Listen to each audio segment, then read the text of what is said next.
All right, hey guys, so today we're going to be going over how to find the volume of pyramids.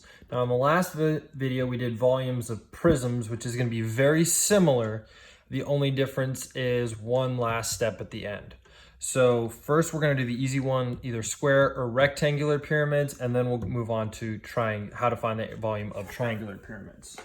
So first, with either a square or a rectangular pyramid, the volume of it is going to be 1/3 big BH.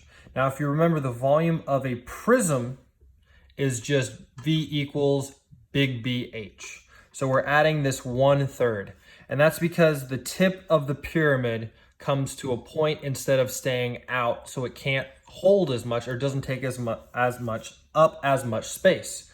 So if you guys remember in class, when I poured water from the pyramid into the prism, I had to fill the pyramid 3 times in order to fully fill the prism. So that 3 is where the 1/3 comes from. Now the same thing as multiplying by 1/3 is dividing by 3. So our last step, we're going to do big BH divided by 3, essentially, is what we're doing. And now, the key thing here is remember that big B does not just mean base, it means area of the base. Now with a square or a rectangle, we can find big B by multiplying the base times the height or length times width of the base. And then we're going to multiply it by the height of the entire shape. All right, so here's going to be our example. So this one is going to be a square pyramid. We know it's a square because the base is 5 by 5. So the first thing I want to do is find the area of the base. Well, area of a square is base times height. So 5 times 5 is 25. That is my area of the base. Now we need to multiply that by how many stacks we're making of 25. And in this case, my height of the whole pyramid is 6. So I'm going to multiply 25 times 6, and we get 150. Now, because this is a pyramid, your last step is always going to be to divide by 3. So I have to do 150 divided by 3, and that is going to get me my volume. So 15 divided by 3 is 5. Add the 0 back. So my volume is equal to 50 units cubed. So we found the area of the base. 5 times 5 is 25. Then we found how many stacks of 25 we were making, 6. But because it goes to a point instead of staying out, that's why on a pyramid we divide by 3.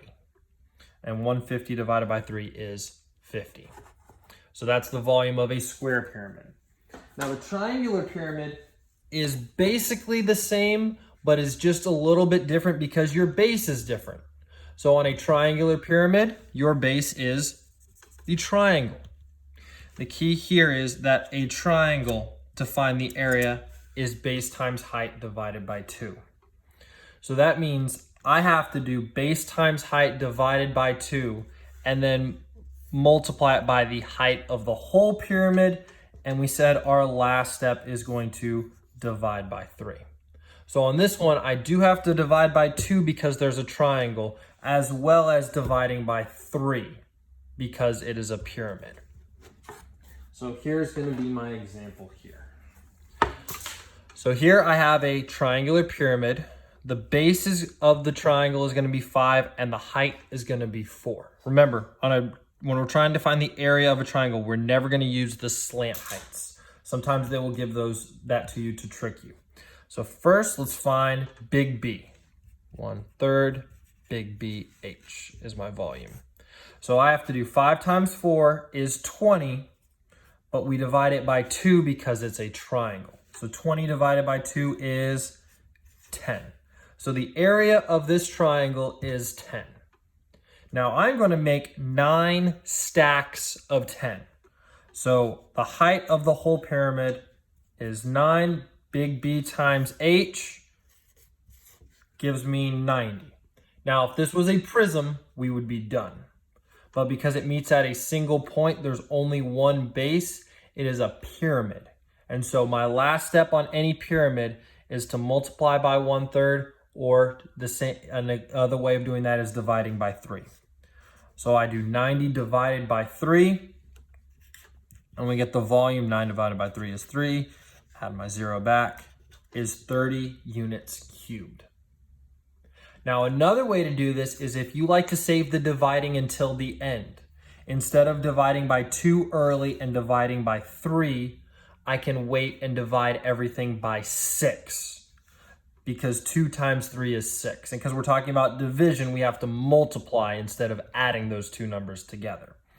So if I instead did 5 times 4 is 20, I'm going to save my dividing till the end, times 9 is 180. Now because I need to divide by 2 and divide by 3 because it's a pyramid, divide by 2 because there's a triangle, we divide by 6. 18 divided by 6 is 3. Add my 0 back. We get the same answer either way. So it does not matter if you divide throughout. I prefer you do this way because that way you actually find the area of the base, and sometimes that's what they're asking for, not just the height or the volume.